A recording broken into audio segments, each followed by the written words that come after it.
This is Nightline and I am Natasha Busst. News making the headlines. Malaysia strongly condemns Israel's airstrike on Doha. And Cabinet agrees to full separation of Attorney General and Public Prosecutor roles.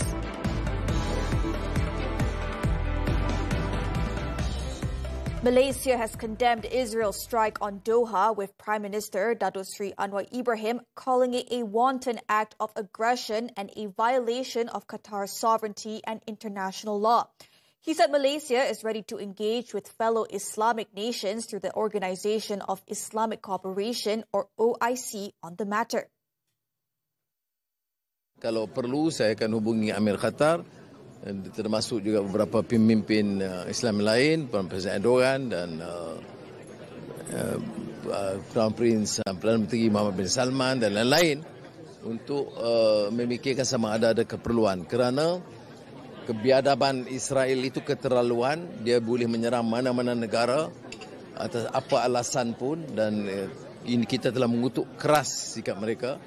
Anwar added that Israel's excessive acts of aggression demonstrate a failure of the global system to restrain the Zionist regime, allowing it to attack other independent nations with impunity. Ini menunjukkan bahawa sistem apa yang saya bicarakan sebelum ini, sistem dunia ini gagal.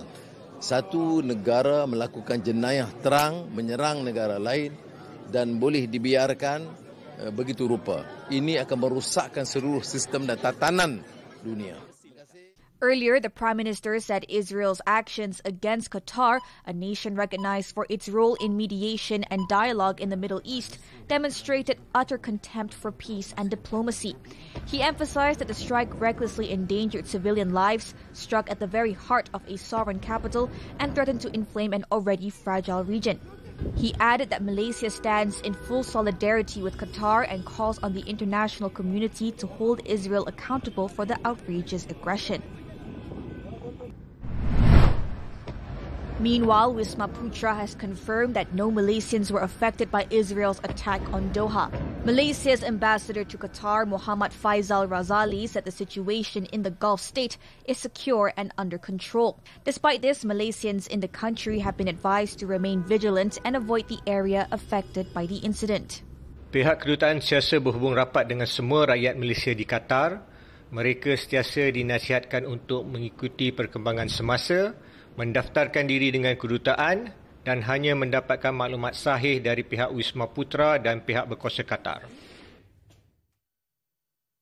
In the meantime, U.S. President Donald Trump gave Benjamin Netanyahu a rare slap on the wrist on Tuesday over Israel's strikes against Hamas in Qatar. Trump insisted he played no role in the attack by one close U.S. ally against another. Trump stressed that he was not informed in advance of Israel's actions against the Gulf state, a key mediator in talks to end the Gaza war and secure hostage releases. Well, I'm not thrilled. I'm not thrilled about it. I don't have to do that. I'm not thrilled about the whole situation. It's not a good situation. On Truth Social, Trump emphasized that the strike was Netanyahu's decision alone and not one made by him. As Qatar lodged its complaint, Trump said he had directed Secretary of State Marco Rubio to finalize a defense cooperation agreement with Doha. He also assured Emir Sheikh Tamim bin Hamad Al Thani that such an incident would not happen again on Qatari soil. Earlier, Qatari Prime Minister Sheikh Mohammed bin Abdulrahman Al Thani denied reports that his country had prior notice from the United States before the Israeli strike. He emphasized that the first call from a U.S. official came only 10 minutes after the attack, which took place at 3:46 p.m. local time, with the call received at 3:56 p.m. local time. The Prime Minister strongly rejected U.S. claims that Doha had been warned in advance. According to Hamas, 6 people were killed in the strike, including the son of senior negotiator Khalil al-Hayya, though its top leaders survived. In response, European Commission President Ursula von der Leyen announced that she would push for EU sanctions and a partial suspension of trade with Israel, reflecting growing criticism over its conduct in Gaza and mounting pressure on the EU to act. Meanwhile, British Prime Minister Keir Starmer said on Wednesday he will make it absolutely clear to Israeli President Isaac Herzog that the UK condemns Israel's strike on Hamas leaders in Qatar. Speaking at Prime Minister's questions, Starmer said he would also urge Herzog during their Downing Street meeting to lift restrictions on aid, halt the offensive in Gaza, and end settlement expansion. He stressed that the attack not only breached international law but also violated Qatar's sovereignty.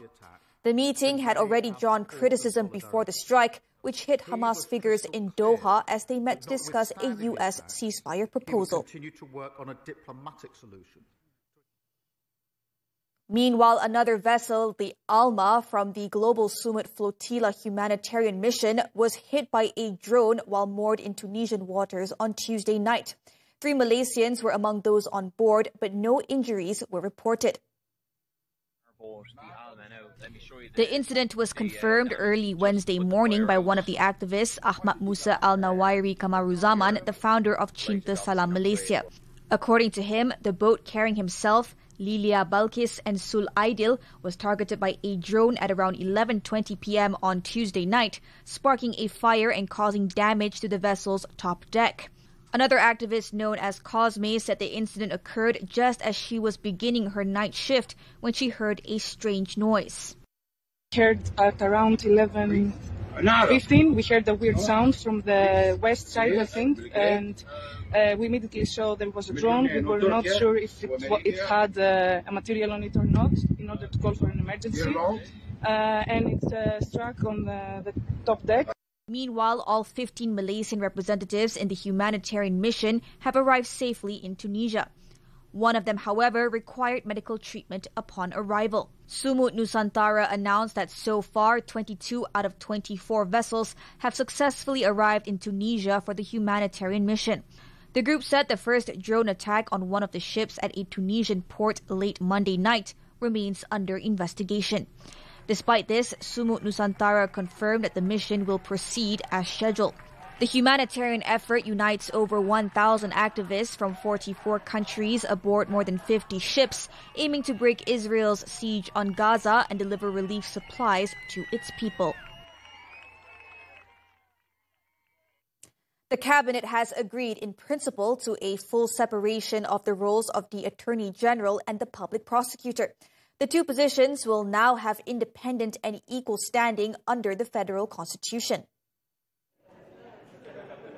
The decision was made after the separation model was presented by Minister in the Prime Minister's Department for Law and Institutional Reform, Dato Sri Azalina Uthman Said, at a cabinet meeting on Wednesday. In a statement issued later, the Prime Minister's Office Legal Affairs Division said the move will require separate amendments to the federal constitution, particularly to Article 145, Article 183, and Article 42 to establish a public prosecutor which can be independent. In addition, an omnibus law reform public prosecutor bill will be enacted to amend the Criminal Procedure Code and 18 other related acts. At the same time, a new special act on the remuneration of the AG and the public prosecutor will be established. The cabinet has agreed to implement such reforms in phases with several adjustments to existing structures and procedures. The full set of recommendations from the study will be presented to the cabinet for consideration to facilitate the necessary changes and the eventual separation. The Cabinet's decision to separate the powers of the AG and the public prosecutor is being viewed as a step in the right direction. According to a law and constitutional expert, similar calls have been made in the past to prevent potential interference in prosecutorial matters. Associate Professor Dr. Khairil Azmin Mokhtar, a law lecturer from International Islamic University Malaysia, said the separation of powers is necessary to avoid conflicts of interest, particularly in cases involving influential individuals. An independent Attorney General and an independent public prosecutor is one of the hallmarks in ensuring that justice is not only be done, but also be seen to be done. An independent Attorney General must be able to serve the government of the day effectively, ensuring that they act within the law. An independent public prosecutor will be able to prosecute criminals, no matter who they are, without fear or favor. Meanwhile, the Malaysian bar also welcomed the decision to separate the powers of the AG and the public prosecutor. Its president, Muhammad Ezri Abdul Wahab, described it as a landmark reform for Malaysia, as well as an important step towards strengthening the rule of law, national governance, and public confidence in the justice system. Investor confidence in the ASEAN region remains strong despite recent political turbulence in Thailand and Indonesia. Prime Minister Datuk Seri Anwar Ibrahim also described the region as one of the safest in the world. Anwar said the situation in Thailand is becoming more stable following the appointment of the new Prime Minister Anutin Chanvirakul. He also held a lengthy phone conversation with Indonesian President Prabowo Subianto on Tuesday.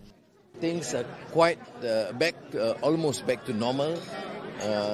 I think it's quite stable.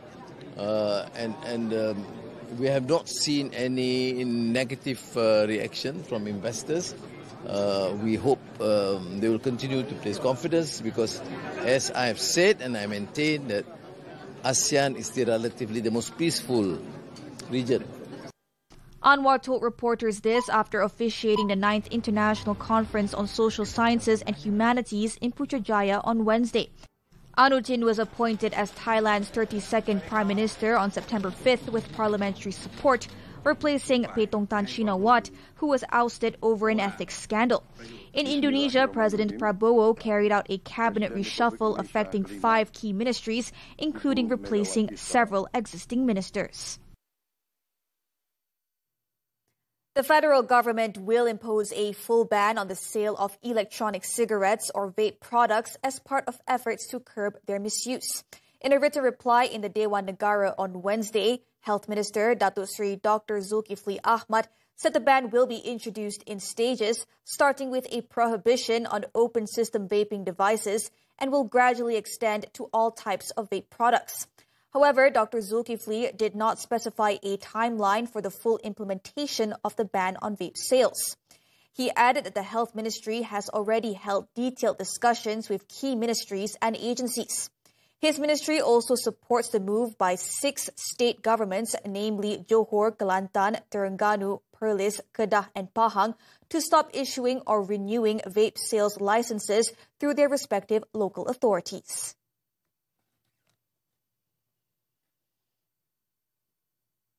A senior student was the first person to find the late Zara Karina Mahathir unconscious on the ground floor of her school dormitory on July 16th. The 6th witness, who is also the school's security guard, told the coroner's court that she saw blood coming from the victim's neck and legs at the scene. During the inquest proceedings on Wednesday, Lina Mansoding, also known as Jaliha, told the court that she was patrolling the girls' dormitory on the day of the incident when around 3 a.m. a student informed her that someone had fainted. Answering questions from lawyer Shahlan Jufri, Lina said the victim was still breathing at the time. She recalled the student's name as Zara after seeing her face. Lina then immediately contacted the chief warden to report that Zara had been found lying in the drain. After contacting the chief warden, she took a photo of Zara lying in the drain. An ambulance arrived at around 4 a.m. and transported the student to Queen Elizabeth Hospital for treatment. The court was also told that 6 public phones at the school dormitory were switched off for 48 hours following the incident. According to Lina, the chief warden gave the instruction over concerns that students might contact their parents. The inquest will resume in court after a site visit at Zara's school on Thursday morning.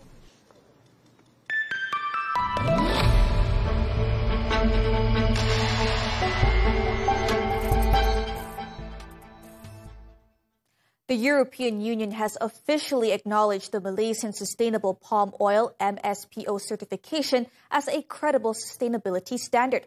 Plantation and Commodities Minister Datuk Seri Johari Abdul Ghani said the recognition affirms MSPO's credibility as a trusted international benchmark. According to Johari, the acknowledgement also helps local palm oil producers to comply with the EU's deforestation regulations. He explained that this will in turn ensure continued access for Malaysia's palm oil products to the European market. The MSPO is a mandatory standard which covers the entire palm oil value chain from smallholders to mills, traders, and processors.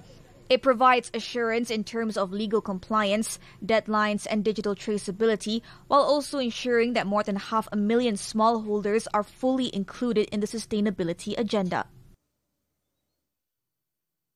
Donald Trump has called on the European Union to hit China and India with tariffs of up to 100% to force Russian President Vladimir Putin to end the war in Ukraine. The U.S. president made the demand during a meeting between U.S. and EU officials on Tuesday, discussing options to increase economic pressure on Russia.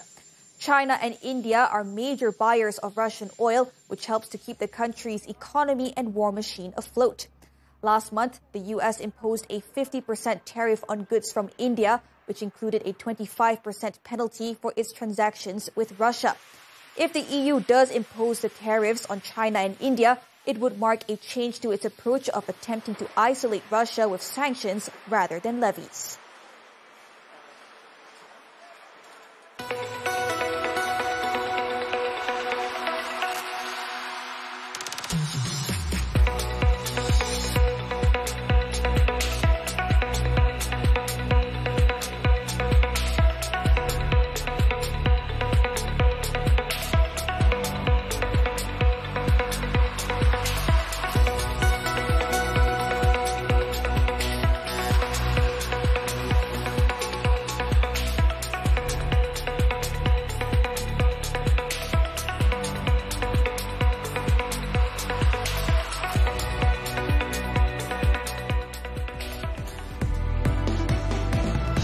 MACC wants Muhyiddin's son-in-law's passport to be cancelled.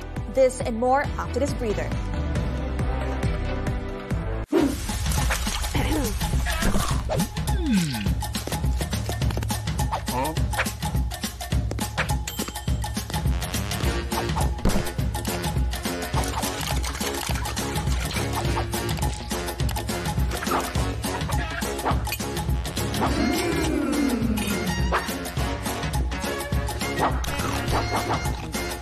Susah buat pilihan. Boleh tolong saya? Fatri, kedai makan dekat rumah saya tu pelanggan dia beratur panjang. Itu mesti pelanggan dengan kuasa review. Kes bunuh di tempat kerja, jangan sampai jadi mangsa. Semakin banyak bangunan usang yang terbiar, apakah solusinya?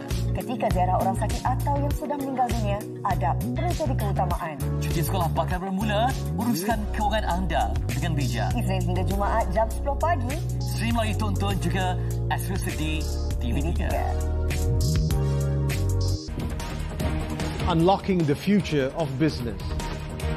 From industry evolutions to policy changes, we go beyond the headline. Deep insights, sharp analysis. Understanding the forces driving tomorrow's economy. Key financial insights that drive decisions. This is Money Matters, every Saturday, 5 p.m. Only on TV3 and stream now on Tonton. Buatnya dia kahwin betul-betul lah. Baru padan muka kat Ita masa tu. Nak nangis saya mata darah pun dah tak guna dah. Abang tak kisah kalau nak kahwin dengan Nisa. Nisa fikirkan. Tapi Nisa, aku masih sayangkan kau, faham tak? Sebagai adik kan? Kak, Vero pasti tahu. Kalau bukan hari ini, satu hari nanti akak akan menyesal tau. Seindah Hujan Cinta, setiap Isnin hingga Khamis 10 malam di Samarinda TV3 dan stream sekarang melalui Tonton.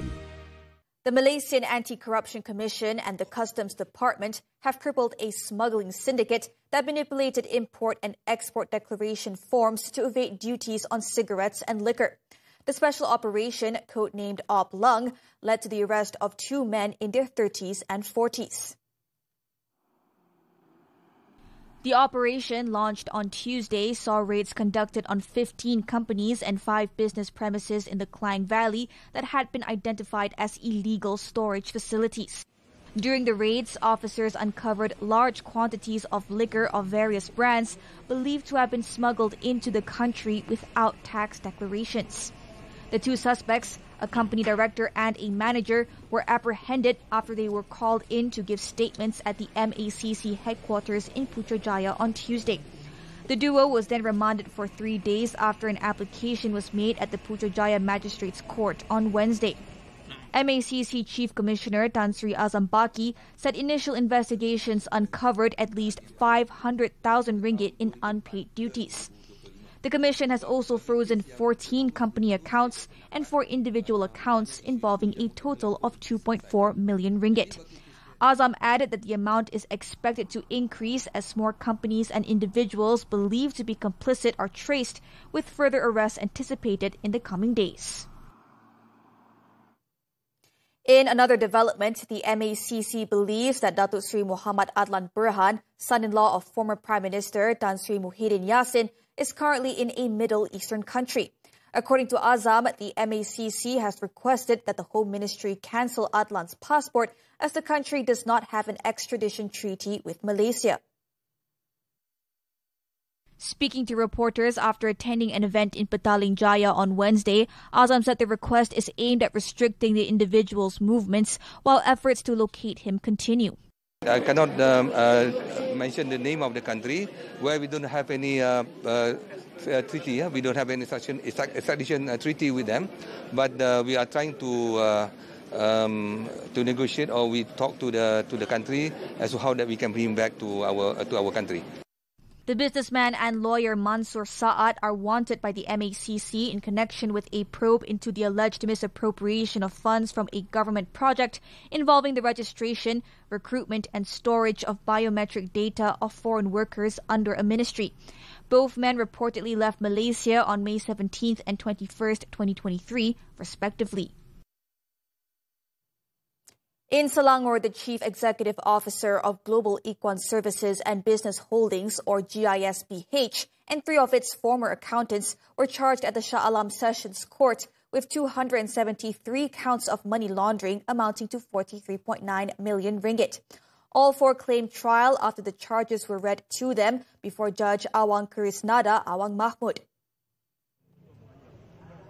The group's CEO, 66-year-old Nasiruddin Muhammad Ali, faced 109 counts involving 14 million ringgit for allegedly receiving and transferring the money to various parties, while 73-year-old Hamima Yaakob was hit with 69 charges involving 4.6 million ringgit.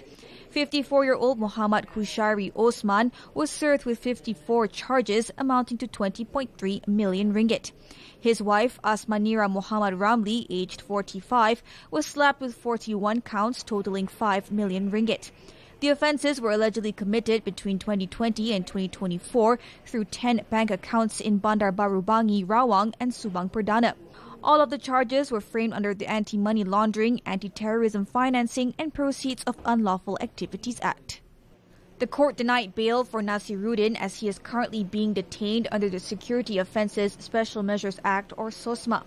However, bail was set at 20,000 ringgit for Asmanira and 25,000 ringgit each for Hamima and Kushairi. Judge Awang Karisnada fixed November 6 and 24 for case mention. 6 killed as flash floods inundate Bali. The details when we come back. Fatri, kedai makan dekat rumah saya tu pelanggan dia beratur panjang. Itu mesti pelanggan dengan kuasa review. Kes boleh di tempat kerja, jangan sampai jadi mangsa. Semakin banyak bangunan usang yang terbiar, apakah solusinya? Ketika ziarah orang sakit atau yang sudah meninggal dunia, adab perlu jadi keutamaan. Cuti sekolah bakal bermula, uruskan kewangan anda dengan bijak. Isnin hingga Jumaat jam 10 pagi. Stream lagi tonton juga eksklusif di TV3. Wanita Hari. Sekarang ni di media sosial dijadikan tempat untuk syurhat. Tapi kalau salah syurhat, boleh jadi bahaya tau. Ulam-ulaman banyak khasiatnya. Macam-macam menu boleh dibuat dengan ulam. Bila cakap pasal kewangan, ada banyak isunya. Jadi bagaimana kita nak urus konflik kewangan dalam hidup kita? Because antara masalah yang kerap dialami oleh golongan wanita. Sebab itu kita harus cakna dengan tanda-tandanya. Setiap pasangan perlu ada bahasa cinta masing-masing. Jadi apa bahasa cinta anda? Semuanya di WC TV3. Dan stream sekarang, ditonton. Wanita Hari Ini. Edisi khas jalan-jalan cari makan misi mencari kari. Di dekat sini dia ada kari kepala ikan, ada kari kambing, asam pedas jenahak, talapia goreng. Inilah dia kari lamb shank di sini. Memang sangat lengkap. Inilah nasi biryani yang kita boleh makan tambah bertambah. Manis ni isi dia tu. Jangan lupa saksikan Jalan-Jalan Cari Makan Misi Mencari Kari setiap hari Ahad 11.30 pagi di TV3 dan stream juga melalui Tonton. Lelaki itu lemah. Saya ada jin itu. Oh, boleh tunaikan unlimited rewards. Ingatkan lelaki jin tak cukup satu. Lagi layan dengan Tonton Up. Rewards non-stop. Nak ni, nak tu. Semua untuk korang. Langgan Tonton RM9.90 je. Baru puas. On to the foreign front. Armed soldiers guarded Nepal's parliament on Wednesday as deserted streets in Kathmandu fell under an indefinite curfew following 2 days of deadly anti-graft protests that forced Prime Minister KP Sharma Oli to resign. The rapid descent into chaos stunned many, with the military seeking to restore order and warning against activities that could lead the country into unrest and instability. The army warned that vandalism, looting or arson would be treated as serious crimes. What began Monday as demonstrations over a social media ban and corruption escalated nationwide, with government buildings torched and at least 19 people killed in a harsh crackdown. Among the dead was the wife of former Prime Minister Jalanath Kanal, who died from her injuries after protesters set their home ablaze. Polish Prime Minister Donald Tusk has warned on Wednesday that the country is at its closest point to an open conflict since World War II. Tusk also announced that Poland would fully close its border with Belarus, including railway crossings, starting at midnight on Thursday for national security reasons. The move comes after a major drone incursion of up to 19 drones suspected to have come from Russia entering Polish airspace overnight. The military, in coordination with NATO, shot down 4 of them, the first time a NATO member has taken such direct action during the ongoing Ukraine conflict. The incident prompted Poland to invoke NATO's Article 4, calling for allied consultations for the first time in this conflict. At least 6 people were killed and 4 others reported missing after flash floods swept across 2 Indonesian islands, including the tourist hotspot of Bali on Wednesday. Authorities said torrential rain since late Tuesday caused 2 buildings to collapse in Bali's capital, Denpasar, killing 4 people. In Jembrana, 2 more deaths were reported, with 85 residents evacuated. On Monday, flash floods also struck Flores Island in East Nusa Tenggara province, cutting road access and phone lines to 18 villages. As of Wednesday, parts of Bali remained underwater, while conditions on Flores had begun to ease as floodwaters subsided.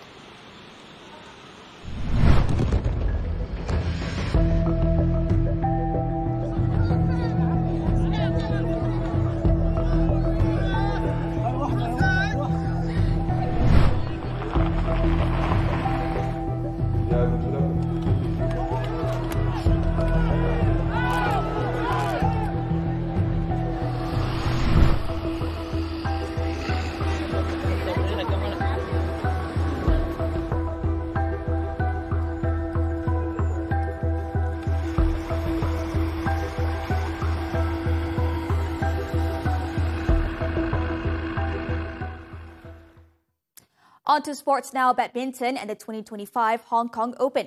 6 Malaysian shuttlers marched into the second round on Wednesday. However, Lee Zijia's search for a first win since returning from injury continues after he crashed out in the opening round to compatriot Leong Junhao. Junhao, Malaysia's current men's singles number 1, upset the world number 47 with a 21-16, 21-16 victory in just 40 minutes at the Hong Kong Coliseum. It was his first win over Zijia, having lost twice to him previously in international competition. The 26-year-old will next face teammate Justin Ho in an all-Malaysian second-round clash. Earlier, Justin pulled off the biggest win of his career, stunning world number 13 Thoma Junior Popov 21-12, 21-19. Another Malaysian, Aidil Sholeh, also advanced after a gritty 3-game battle, beating Taiwan's Chi Yu-jen 15-21, 21-18, 21-15. A tough second-round tie awaits him as he will meet world number 10 Christo Popov of France. Meanwhile, mixed doubles pair Goh Soon Huat, Siobhan Lai, Hu Pangron, Cheng Su Yin, and men's doubles duo Chong Hon Jan, Muhammad Haikal Nazri also booked their places in the last 16. Football now. National Youth head coach Nafuzi Zain could not hide his frustration on Wednesday after the team failed to qualify for the 2026 AFC Under-23 Asian Cup. The rain-delayed match saw both teams struggle to play on the waterlogged pitch, and Nafuzi said his men came undone due to simple mistakes. The heavy rain before game, okay. I think maybe little affect the game plan how we should play, because we always play our football. We starting from our backs. We keep the ball more attacking, more possession. But I think in this field, pitch very very heavy. It's too risky to play. On Tuesday, the Young Tigers crashed out after a 1-2 loss to Thailand in their Group F clash following Kakana Kamiok's brace at the Thammasat Stadium. Aisar Hadi scored the consolation goal for Malaysia. The defeat leaves the Young Tigers in third place with 3 points, while Thailand finished in first with 7 points and a better goal difference over Lebanon, who also garnered 7.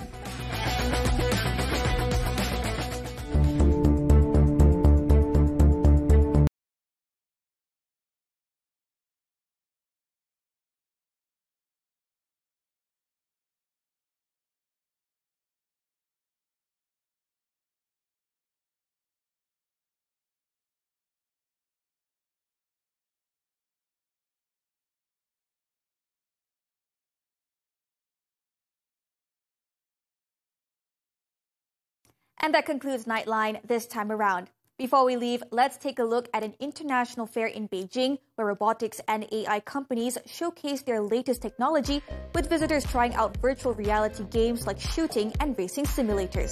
With that, I'm Natasha. Busst. Thank you for watching and stay safe.